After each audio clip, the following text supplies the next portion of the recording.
Commendatore. Commendatore. Like a commander. I like that. That's respect. The deepest tragedy of the American mobster is not the looming threat of the FBI. We have a search warrant. The danger of rival crews. They're a glorified crew. Or the constant grinding paranoia of ending up in the trunk of a car. You ever feel like nothing good was ever gonna happen to you? Yeah, and nothing did. So what? The real tragedy is the invisible, haunting absence of a true identity. These are men without a real country. The Russians? They're not all bad. How about the Cuban Missile Crisis? That was real? I saw that movie. I thought it was bullshit. They anchor their entire existence, their code of honor, and their violent daily lives to the ghost of a motherland they have never actually seen. The fuck we ever get we didn't have to work our balls off for? They defend an Italian heritage that is built entirely on passed-down myths, Hollywood movies, and Sunday dinners. Columbus Day is a day of Italian pride. Fuck them. Hey.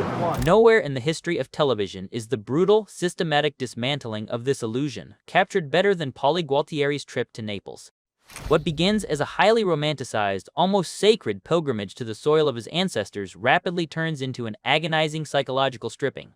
Piece by piece, the reality of modern Italy tears away Paulie's ego, leaving him completely exposed. To understand how hard Paulie falls, we first have to look at the fantasy he built. The cognitive trap is set before the luggage is even packed, right in the back room of the Bada Bing. The guys are gathered around a television set trying to watch a movie. I can't watch this again. It's a DVD. This is the advanced bootleg. They are sitting in the dark, bathed in the artificial blue glow of a television screen, watching pirated media. Their connection to anything real is entirely commercialized and secondhand. They are watching an American movie about the mafia, using it as a mirror to understand themselves. Should tell Paramount Pictures to get their shit together. We're gonna be stealing thousands more of these things. Paulie says this with total sincerity, completely missing the irony that he is a common thief complaining about the quality control of the goods he is stealing. This sets the baseline for Paulie's worldview. He lives in a bubble of entitlement. He believes the world owes him a certain level of quality, respect, and deference simply because of who he is. He is packing his bags for a homecoming parade in Naples, fully expecting the locals to roll out the red carpet for a returning king. He views Italy not as a real place with real people, but as a magical kingdom where he will finally be recognized as royalty. The reality check starts the moment the crew arrives in Naples. As Paulie steps out of the Mercedes, he takes a deep breath, projecting a sepia-toned cinematic fantasy onto a modern, bustling, and slightly dirty European city. Notice the immediate visual contrast established by the camera. Paulie is dressed in a loud, high-contrast, black and white patterned shirt with stark white pants. It is a caricature of resort wear. He stands out drastically against the muted, practical, everyday clothes of the native Italians walking past him. He believes there is a secret verbal handshake that will guarantee his entry into this elite club. Inside the incredibly ornate, historic hotel lobby, the crew is welcomed by the local staff with a deferential nod. Commendatore, you are already checked in. Paulie's ears immediately perk up. He turns to the guys and adopts the greeting as his personal mantra. Commendatore. Like a commander. I like that. That's respect. This single line unlocks Paulie's psychological motivation for the entire trip.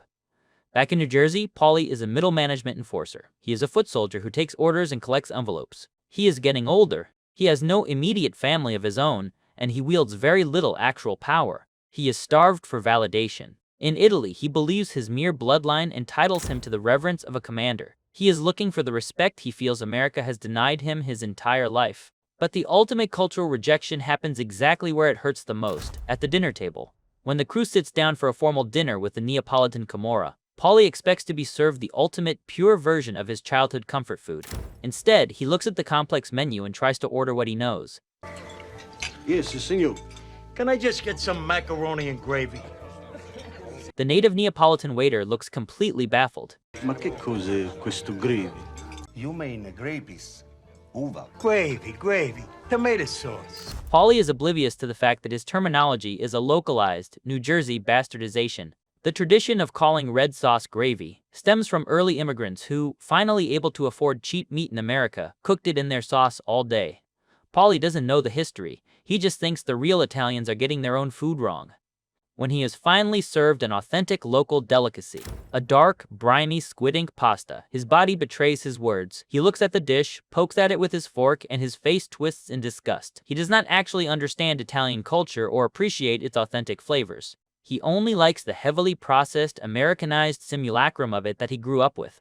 Across the table, the native Neapolitans watch this display with icy distance, Dressed in sharp, understated suits, these wealthy, sophisticated European criminals look at Paulie poking at his food like a toddler. One of the Italians leans over and drops the thematic hammer in their own tongue. And you thought the Germans were classless pieces of shit. They do not view Paulie as a brother. They view him as an uneducated, uncultured brute. Paulie is a child sitting at the adults' table, locked out of the culture he claims as his own. This quiet alienation turns into glaring irrelevance out on the street. In the Neapolitan night, a chaotic scene erupts when a local kid tries to steal from a parked car. In New Jersey, Paulie is an apex predator. If someone disrespects him or tries to steal from him, he knows exactly the script to follow to assert dominance. And about shit between you and me, we'll have a problem, my friend. But here, the violence is distinctly foreign. The local Neapolitan mobsters handle the situation with raw, chaotic efficiency, swarming the kid, kicking and beating him while yelling in rapid-fire Italian. Look at Paulie in this moment. He tries to step in, pointing and yelling in the background, trying to play his usual tough guy role. But he is entirely ignored, pushed to the periphery by the sheer momentum of the locals. His behavioral scripts for dominance are useless in this ecosystem. The rules of the street are different, and nobody cares how tough he is in Newark. The realization that he is not the apex predator in the motherland deeply shakes his confidence. Stripped of his tough guy status and mocked at the dinner table, his ego begins to fracture entirely. The breaking point arrives the next morning.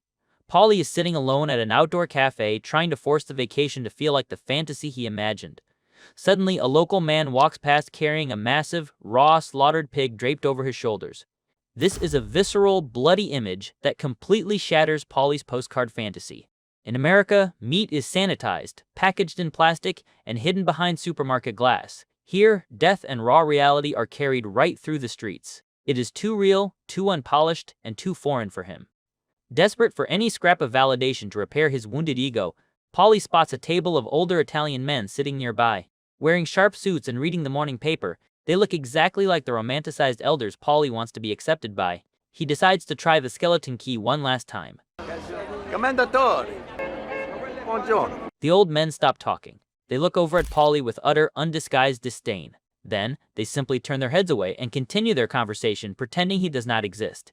It is a total, undeniable dismissal. There is no language barrier here to blame. It is pure social rejection. The friendly smile instantly drops. His eyes go cold. He cannot process the immense grief and loneliness of this cultural isolation, so a basic defense mechanism kicks in. To protect his fragile ego from shattering completely, his face hardens, and he vilifies the exact people he crossed the Atlantic to worship. Cocksuckers. If they reject him, he has to reject them back. This downward spiral leads to Paulie's most poignant and pathetic attempt at connection. Bereft of organic kinship, rejected by the men, and alienated by the food, Paulie is reduced to buying intimacy. The scene cuts to Paulie lying in a luxurious hotel bed next to a local Neapolitan sex worker. He is eating fruit from a silver tray, trying to play the part of a relaxed Roman emperor. Desperate to establish a human connection that goes beyond the financial transaction, he turns to her. What part of Naples you from? Ariano Irpino. Paulie's eyes light up with genuine excitement. This is the moment he has been waiting for. You're shitting me.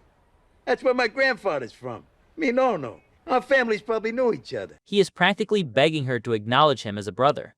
But watch her body language. It is devastating. She is scratching her foot. She is dragging on a cigarette. She does not even look at him. She is entirely disengaged, simply waiting for the clock to run out so she can take his money.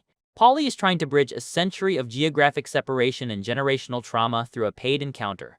It is the ultimate proof of his absolute isolation.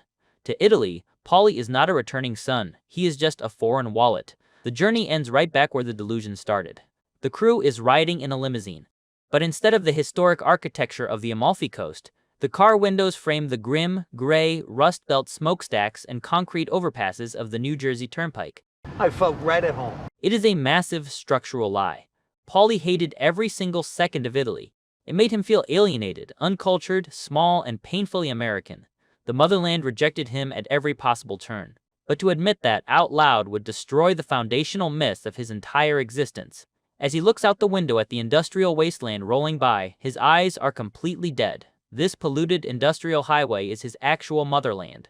He is a creature of the asphalt, a product of American consumerism and New Jersey concrete. He is forever exiled from a romanticized paradise that never existed for him in the first place. He is back home, but he has never been more lost.